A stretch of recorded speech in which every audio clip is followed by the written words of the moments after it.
Chapter 4 The Flight. Second to the right and straight on till morning.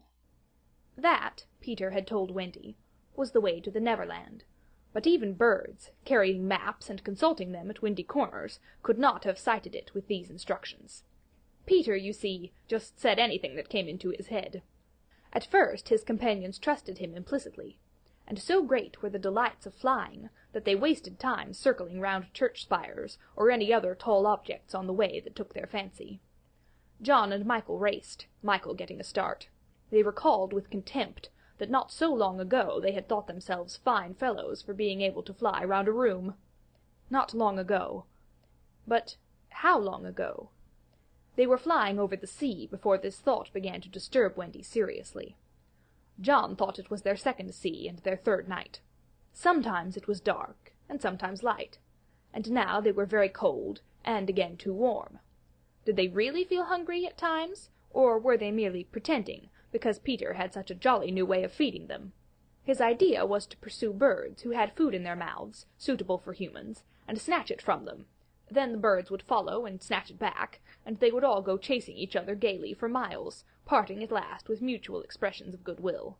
But Wendy noticed with gentle concern that Peter did not seem to know that this was rather an odd way of getting your bread and butter, nor even that there are other ways.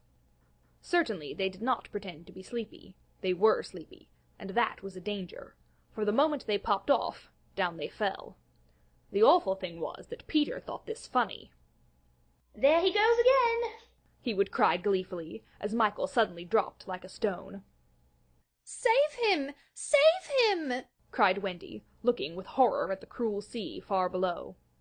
Eventually Peter would dive through the air and catch Michael just before he could strike the sea, and it was lovely the way he did it, but he always waited till the last moment, and you felt it was his cleverness that interested him, and not the saving of human life.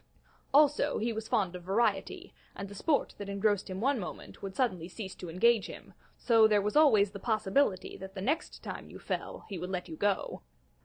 He could sleep in the air without falling, by merely lying on his back and floating, but this was, partly at least, because he was so light that if you got behind him and blew he went faster. Do be more polite to him, Wendy whispered to John, when they were playing Follow My Leader. Then tell him to stop showing off, said John. When playing Follow My Leader, Peter would fly close to the water and touch each shark's tail in passing, just as in the street you may run your finger along an iron railing. They could not follow him in this with much success, so perhaps it was rather like showing off, especially as he kept looking behind to see how many tails they missed. You must be nice to him, Wendy impressed on her brothers. What could we do if he were to leave us? We could go back, Michael said. How could we ever find our way back without him? Well, then we could go on, said John. That is the awful thing, John. We should have to go on, for we don't know how to stop. This was true. Peter had forgotten to show them how to stop. John said that if the worst came to the worst, all they had to do was to go straight on, for the world was round, and so in time they must come back to their own window. And who is to get food for us, John? I knew to bit out of that eagle's mouth pretty neatly, Wendy. After the 20th try, Wendy reminded him. And even though we became good at picking up food, see how we bump against clouds and things if he is not near to give us a hand. Indeed, they were constantly bumping. They could fly now strongly, though they still kicked far too much, but if they saw a cloud in front of them, the more they tried to avoid it, the more certainly did they bump into it. If Nana had been with them, she would have had a bandage round Michael's forehead by this time. Peter was not with them for the moment, and they felt rather lonely up there by themselves. He could go so much faster than they that he would suddenly shoot out of sight, to have some adventure in which they had no share. He would come down, laughing over something fearfully funny he had been saying to a star, but he had already forgotten what it was. Or he would come up with mermaid scales still clinging to him, and yet not be able to say for certain what had been happening. It was really rather irritating to children who had never seen a mermaid. And if he forgets them so quickly, Wendy argued, how can we expect that he will go on remembering us? Indeed, sometimes when he returned he did not remember them, at least not well. Wendy was sure of it. She saw recognition come into his eyes as he was about to pass them the time of day and go on. Once even she had to call him by name. "I'm Wendy," she said agitatedly. He was very sorry. I say, Wendy, he whispered to her. Always, if you see me forgetting you, just keep on saying, I'm Wendy, and then I'll remember. Of course, this was rather unsatisfactory. However, to make amends, he showed them how to lie flat out on a strong wind that was going their way, and this was such a pleasant change that they tried it several times, and found that they could sleep thus with security. Indeed, they would have slept longer, but Peter tired quickly of sleeping, and soon he would cry in his captain voice, We get off here. So, with occasional tiffs, but on the whole rollicking, they drew near the Neverland. For after many moons they did reach it, and, what is more, they had been going pretty straight all the time, not perhaps so much owing to the guidance of Peter or Tink, as because the island was looking for them. It is only thus that anyone may sight those magic shores. There it is, said Peter calmly. Where? where all the arrows are pointing. Indeed, 1,000,000 golden arrows were pointing it out to the children, all directed by their friend the Sun, who wanted them to be sure of their way before leaving them for the night. Wendy and John and Michael stood on tiptoe in the air to get their first sight of the island. Strange to say, they all recognized it at once, and until fear fell upon them they hailed it, not as something long dreamt of and seen at last, but as a familiar friend to whom they were returning home for the holidays. "John, there's the lagoon." Wendy, look at the turtles burying their eggs in the sand. I say, John, I see a flamingo with a broken leg. "Look, Michael, there's your cave." John, what's that in the brushwood? It's a wolf with the whelps. Wendy, I do believe that's your little whelp. There's my boat, John, with her sides stove in. No, it isn't. Why, we burned your boat. That's her at any rate. I say, John, I see the smoke of the Redskin camp. Where? Show me and I'll tell you by the way the smoke curls whether they are on the warpath. There, just across the mysterious river. I see now. Yes, they are on the warpath right enough.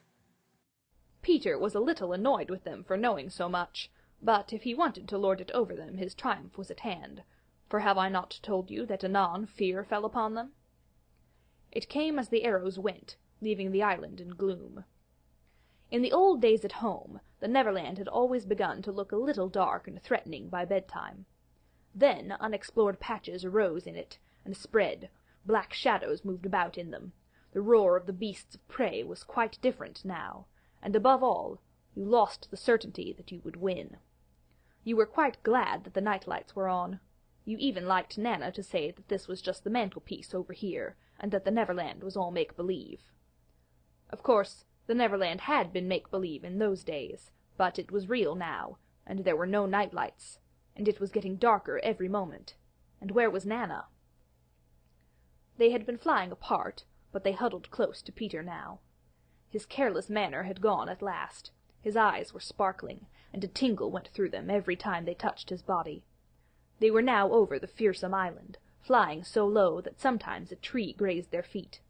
Nothing horrid was visible in the air, yet their progress had become slow and labored, exactly as if they were pushing their way through hostile forces.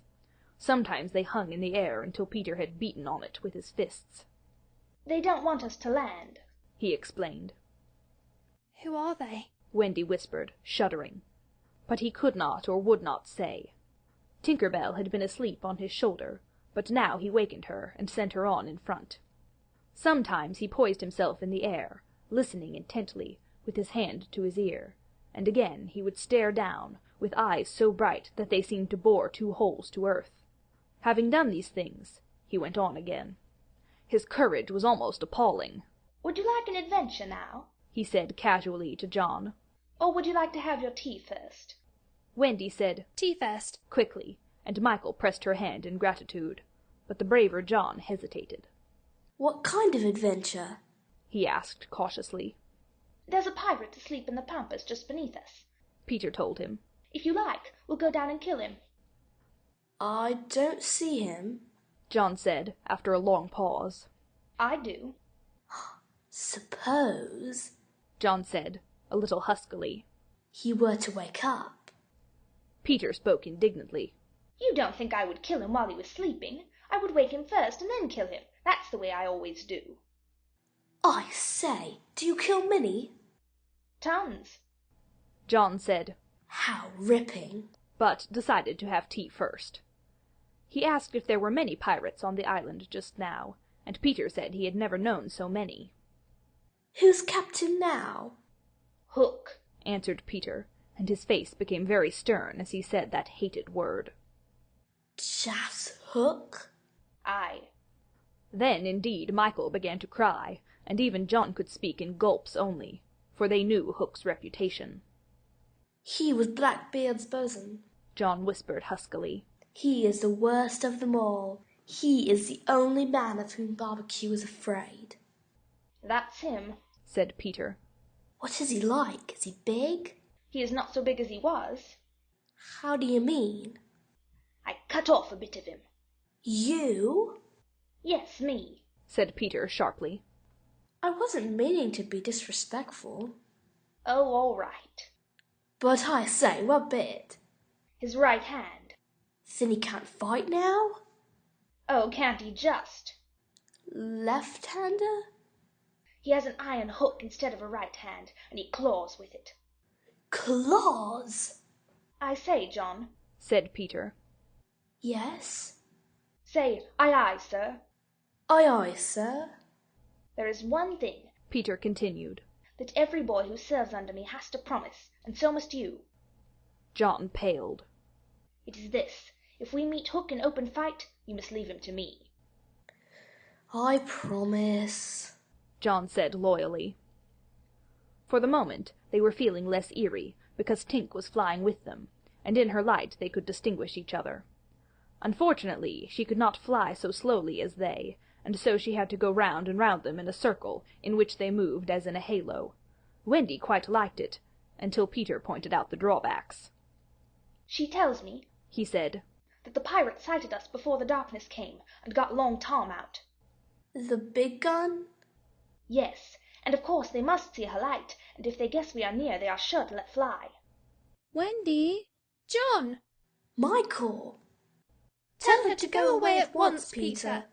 the three cried simultaneously, but he refused. She thinks we have lost the way, He replied stiffly. and she is rather frightened. You don't think I would send her away all by herself when she is frightened? For a moment the circle of light was broken, and something gave Peter a loving little pinch. Then tell her Wendy begged. to put out her light. She can't put it out. That is about the only thing fairies can't do. It just goes out of itself when she falls asleep, same as the stars.